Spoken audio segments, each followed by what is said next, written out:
Estamos de volta. Nosso convidado de hoje é o Adriano Bandini, especialista em diversidade. Adriano, nós estamos falando sobre a questão de contratação, reabilitação e tudo mais das empresas. Agora a pergunta, qual tipo de sanção que a empresa pode receber se ela não contratar ou não atingir a cota necessária?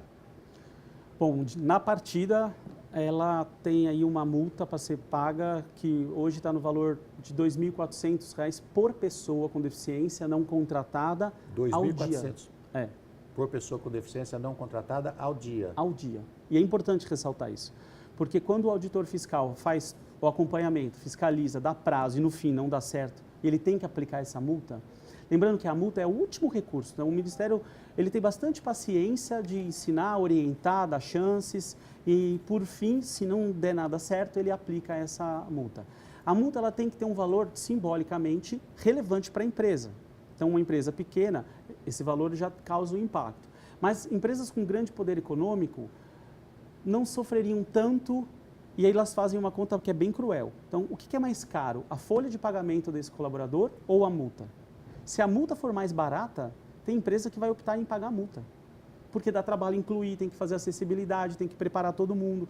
Então, a multa precisa ter força, ou seja, ela precisa ser calculada de várias possibilidades, então, ao dia. Então, 2.400 vezes 10, 24 mil. Exato, para não ter a opção de pagar o mais barato a multa. Quer dizer, se o cara vai ganhar lá R$2.000 por mês de salário, ele vai custar para a empresa uns 4,5, 5 por aí, mas o processo de reabilitação vai, acessibilidade, alguma coisa assim, R$10.000, e a empresa vai pagar quase 40 no final do mês se não contratar. E a multa ela chega a valores que vão aí até, por exemplo, 220 mil pelo Ministério, antigo Ministério do Trabalho.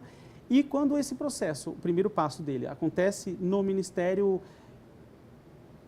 da Economia, a pessoa tem essa multa aplicada, automaticamente eles fazem uma denúncia para o Ministério Público, que aí tem uma parte mais pesada e não tem teto de multa. Então, você vê com frequência multas acima de R$1 milhão por causa da não contratação de pessoas com deficiência. Tem 2 órgãos que pode multar? 2 órgãos, e são independentes. A Superintendência Regional do Trabalho, que é a antiga DRT, Isso. Delegacia Regional do Trabalho, Exato. E o Ministério Público. Os 2 podem multar? Os 2 podem. Ah, que bom. Então, os 2 têm que entrar junto e... Sim. Hoje eles fazem um trabalho integrado que é muito importante. Quando um multa, o outro multa também? Ou eles ficam, não, você multa e eu fico de fora, ou agora é sua vez, eu fico de fora? Tem essa alternância? Ou os 2 podem entrar se a empresa for muito danada, ela realmente está causando problema, ela está nervosinha no mercado, os 2 podem entrar juntos?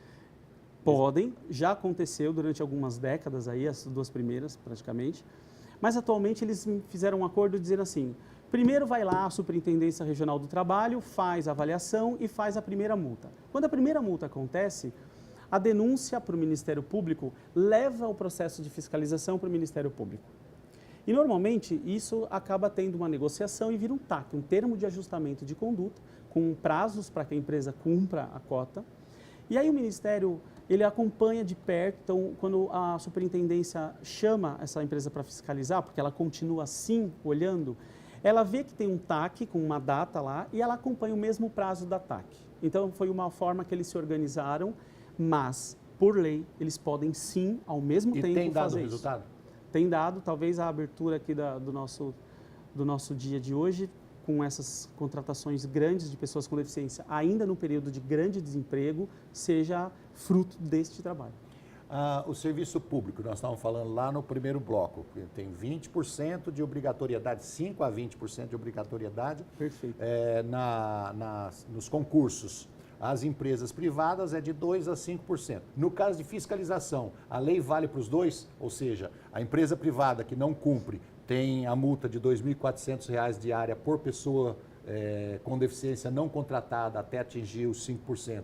No serviço público também há a multa, também há a fiscalização da mesma forma, com o mesmo critério? Deveria.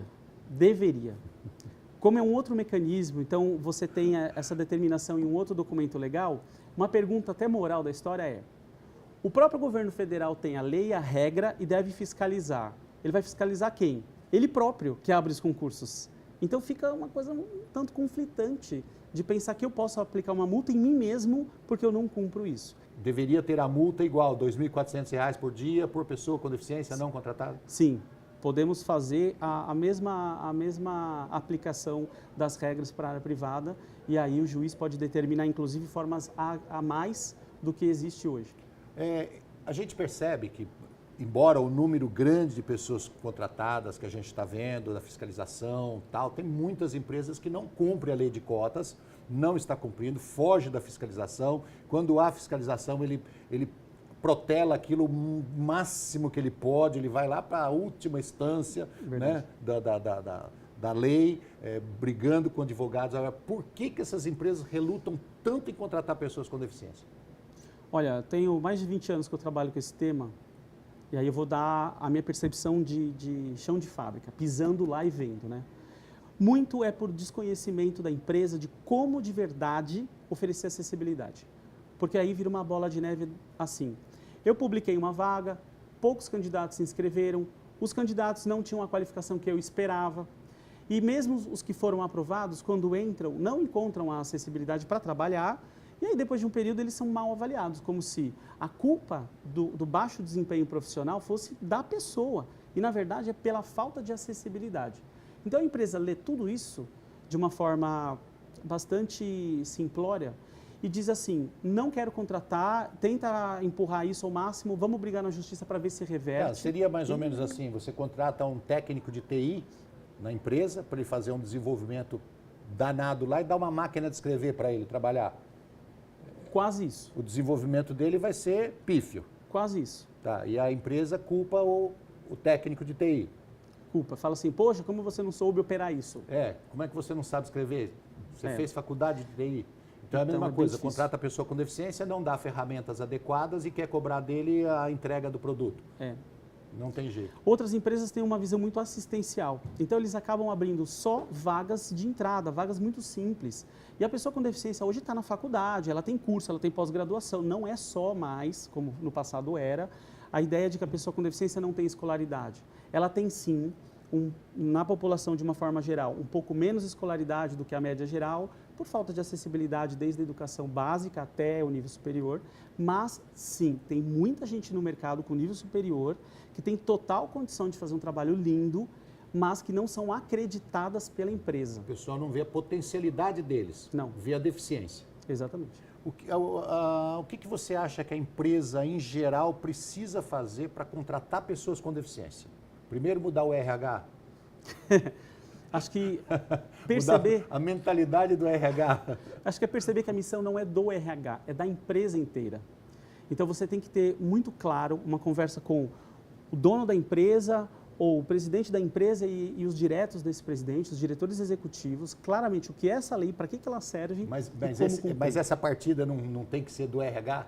O RH chamar o presidente da empresa e falar, vem cá, meu querido, vamos conversar aqui. Eu acho que pode ser do RH, mas muitas vezes é o jurídico que faz esse papel, porque o jurídico fala assim, a gente vai ser multado por uma lei, o processo é desse tamanho, o custo vai ser esse, então muitas vezes é este valor que abre portas para conversar com o presidente da empresa.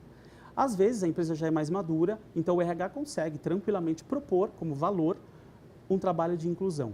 Mas se a inclusão não for pelo amor, a dor faz a parte dela. No caso de uma empresa que nunca contratou pessoas com deficiência, ela não tem essa experiência. E o pessoal do RH, vamos colocar assim, uma hipótese. Veio lá, o Adriano veio trabalhar no RH, ele conhece sobre o assunto pessoas com deficiência, ele sabe qual é o ganho que a empresa tem. Como é que você chega para provar para o CEO, para o diretor, falar, eu preciso contratar aqui porque a sua empresa vai melhorar, a sua empresa vai crescer, o ambiente vai ficar melhor. Como é que você faz para convencer um cara desse que está lá há 30 anos como dono da empresa, certo? E que não aceita nem o cara que não tem a ponta do minguinho? Ele acha que todo mundo tem que ser perfeito. Primeiramente, não tem uma receita de um trabalho bolo psicológico. Fácil. Precisa mesmo. E chama vieses inconscientes, esse trabalho psicológico. Eu acho que o primeiro passo é muita informação de qualidade. Então é dizer assim, levar cases. Os números são esses. Os cases, eles vão mostrar a parte qualitativa com o número. Então, o quanto cada detalhe desse processo, ele economiza dinheiro, porque eu paro de pagar multa, por exemplo, e aí a parte boa é o quanto ele agrega de valor e quanto ele traz de recursos, principalmente em áreas comerciais, em áreas de atendimento ao público muito grande. Então, o trabalho inicial é esse, é muita informação ligada ao setor da empresa, ao negócio que a empresa toca, não adianta nada eu trazer de outros lugares que ele não consegue associar. Depois, viés inconsciente, né? A gente automaticamente toma decisões e não percebe que está tomando decisões. E eu uso meu repertório de vida. Só que hoje, nosso repertório de vida não tem naturalmente nele a diversidade. Então, a minha tendência é querer o igual a mim e não muito diferente de mim. Então, eu também preciso falar sobre isso, né? Por exemplo, tem um viés de afinidade. O que esse viés faz? Ele tende a fazer com que eu goste mais de quem é mais parecido comigo.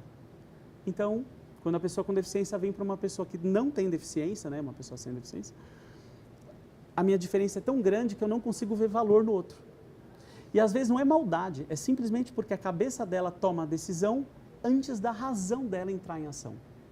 Puxa vida, que sistema antigo de pensar, né? Por isso que hoje as empresas que estão melhor qualificadas em termos de ambiente de trabalho e melhor qualificadas em sucesso, vamos colocar assim, são aqueles CEOs que querem exatamente pessoas que não pensam igual a ele. Isso. E onde estão esses CEOs? A maior parte nas multinacionais que estão em muitos países diferentes. Eu quero contraponto, eu quero que alguém que venha, diga que eu estou errado, discuta comigo. Esse é o valor. Esse é o valor. Igual a mim não precisa.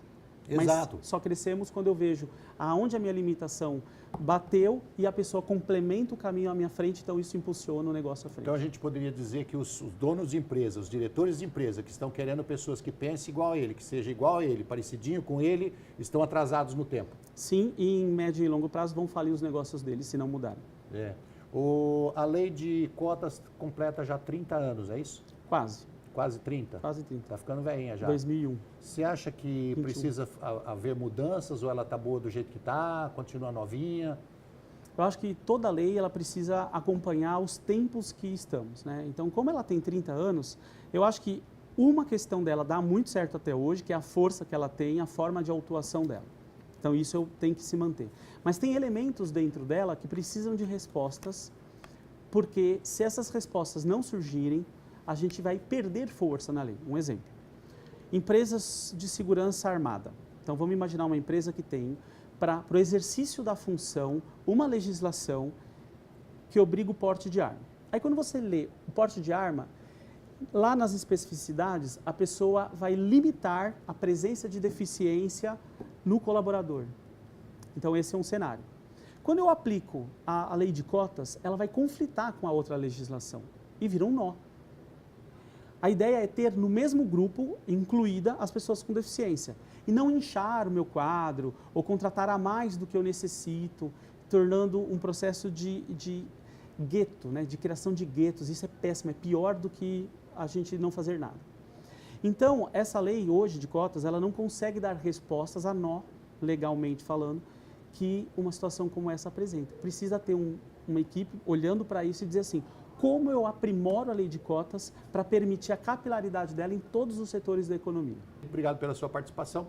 Muito obrigado. E obrigado a você que nos acompanhou no programa de hoje. Se você quiser rever esse ou qualquer outro dos nossos programas, acesse saopaulo.sp.leg.br/TV Câmara SP ou um dos nossos canais nas mídias sociais.